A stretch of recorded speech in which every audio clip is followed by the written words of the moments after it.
oreb.com. Shalom, chers internautes, que le Seigneur vous bénisse. Je me nomme le prophète Élie Noël et le Seigneur m'a mis à cœur de partager un thème véritablement très capital pour les enfants de Dieu que nous sommes et même des personnes qui ne connaissent point l'Éternel, les amis. Et c'est pour ce fait que je voudrais vous souhaiter ou vous prier de m'accorder rien que 10 minutes dans votre temps pour vous véhiculer véritablement ce message que le Seigneur nous donne. Et ce message est intitulé les 3 grandes stratégies que l'ennemi, le diable, utilise pour tuer les enfants de Dieu. La première stratégie que l'ennemi utilise pour tuer les enfants de Dieu que nous sommes, ou la créature de Dieu que nous sommes, c'est la nourriture. Pourquoi la nourriture? Parce que, mine de rien, Adam, l'être spirituel, a failli en face de Christ, face à la nourriture. Cet aspect est d'ordre capital, et c'est la raison pour laquelle nous allons prendre notre livre de Matthieu, le Nouveau Testament bien sûr, dans le chapitre 1, le chapitre 4 plutôt, le verset 1 à 4. Il dit ceci: alors Jésus fut amené par l'Esprit dans le désert pour être tenté par le diable. Après avoir jeûné 40 jours et 40 nuits, il eut faim. Le tentateur s'en approcha, lui dit: si tu es le Fils de Dieu, ordonne que ces pierres deviennent du pain. Et Jésus-Christ répondit: il est écrit, l'homme ne vivra pas seulement de pain, mais de toute parole qui sort de la bouche de Dieu. Que le Seigneur vous bénisse. En cet effet, la nourriture, pourquoi la nourriture? D'ordre capital, l'homme a besoin de la nourriture, d'autant plus pour vivre. L'homme a besoin de la nourriture, d'autant plus pour son épanouissement ou sa croissance. Mais regardez Jésus qui est rentré dans l'atmosphère, qui est rentré dans la présence de Dieu, jeûnant 40 jours et 40 nuits, a été en face d'un aspect ou d'une situation de tentation. Notre Seigneur Jésus-Christ. Ce qui signifie que nulle personne n'est épargnée au devant du diable, au devant des assauts spirituels, sans être tenté.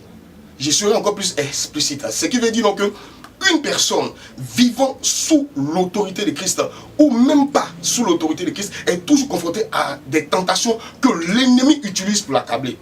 Notre Seigneur Jésus-Christ, après avoir gêné pendant 40 jours et 40 nuits, a été en face de cette première tentation auquel l'homme a succombé. Dans le jardin d'Éden, il était question que l'homme ne touche point à l'arbre de la connaissance du bien et le mal.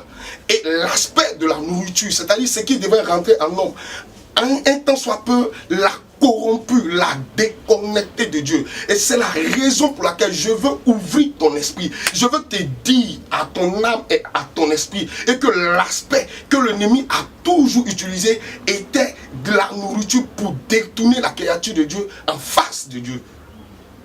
Et c'est déplorable vivant aujourd'hui dans nos différents patries, que ce soit aux États-Unis, en Europe, où on veut. Mais l'aspect de la nourriture accable les différentes populations. L'aspect de la nourriture met le poids sur certaines personnes à vivre de manière indécente.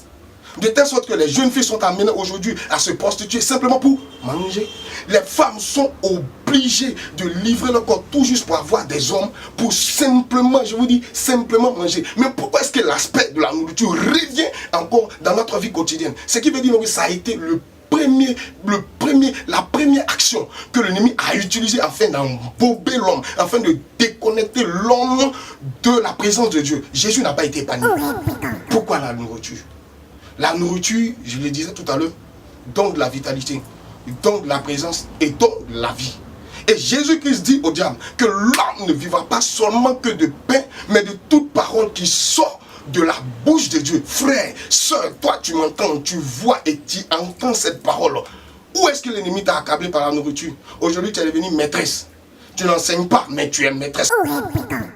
Un homme t'a pris et il t'a casé quelque part, tout simplement te nourrir et profiter de ton corps, ce corps qui appartient au Saint-Esprit. Frère, laisse-moi te dire, cette jeunesse qui est un temps soit peu livrée à la dépravation, homosexualité, ces personnes cherchent simplement à être bien, cherchent simplement à être épanouies. Mais la seule tentation auquel l'homme a succombé dans le jardin d'Éden, c'était la nourriture. Et pendant 40 jours et 40 nuits, le diable s'est révélé à Jésus, l'a tenté par le premier aspect. Mais Jésus n'a pas succombé à cette tentation. Jésus n'a pas succombé au matériel. Il n'a pas succombé seulement à s'enivrer le corps ou à être à l'aise, à vivre dans sa peau. et à vivre le panissement. Aujourd'hui, quand nous voyons dans nos différentes vies, on ne cherche qu'à apparaître, à faire, comment dirais-je, être comme les autres, à devenir des stars. Tout le monde cherche à devenir grand, la noblesse, mais pour véritablement atteindre ce prix de cette noblesse-là, la conclusion, c'est pour manger la nourriture. Quand on prend la définition d'une stratégie, une stratégie, c'est une mise en œuvre, une orchestration par quelqu'un pour atteindre un but. Donc cette stratégie que l'ennemi met, il met la nourriture au devant en te disant, si tu manges, tu vivras. Si tu es dans la paix, tu vivras. Donc de ce tel, il faut poser telle action. Il faut marcher comme ceci, comme cela.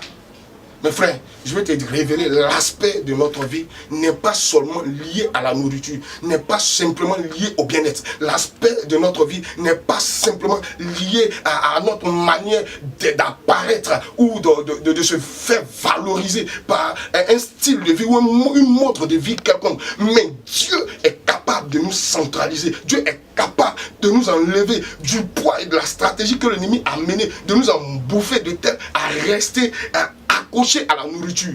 À la nourriture, ce qui veut dire donc, à cause de tes privilèges, tu ne peux pas accepter le Seigneur. À cause de tes privilèges, tu veux dire, parce que tu manges, c'est là que tu manges. Tu sais que si tu ne manges plus, tu ne vas plus vivre. Donc en réalité, tes privilèges te font vivre de manière indécente. Tes privilèges t'amènent à marcher de manière incohérente. Et c'est la raison pour laquelle toi, tu entends ma voix. Toi, tu entends et tu regardes, tu vois cette vidéo. Je veux t'interpeller que cette nourriture passera. Mais une personne qui ne passera jamais, cette personne qui est amenée à concrétiser la vie qui est la vie qui est ressuscité 3 jours après, et Jésus il te dit que l'homme ne vivra pas seulement de pain. Tu ne vivras pas seulement que de tes privilèges. Tu ne vivras pas seulement que le bien-être. Tu ne vivras pas seulement que de paraître. Tu ne vivras pas seulement que de vivre dans le luxe. Tu ne vivras pas seulement que d'être dans une position bien aisante. Je ne condamne pas le fait d'être aisé, mais je veux te dire que cet aspect est vraiment crucial pour des personnes qui sont accablé par le poids de la malédiction de la nourriture. C'est la raison pour laquelle je veux t'interpeller de nous suivre sur le site oreille.com. Notre Skype est intitulé oreille.com. Tu rajoutes à notre page, tu demandes simplement, nous allons t'aider à prier, parce que l'objectif de cette vidéo, c'est d'enlever des personnes qui sont sous l'oppression, qui sont sous l'emprise du diable. Quoi qu'il en soit, restons fidèles, demeurons fidèles. La nourriture passe, mais Christ ne passe jamais. Restez bénis. Shalom. Oreille.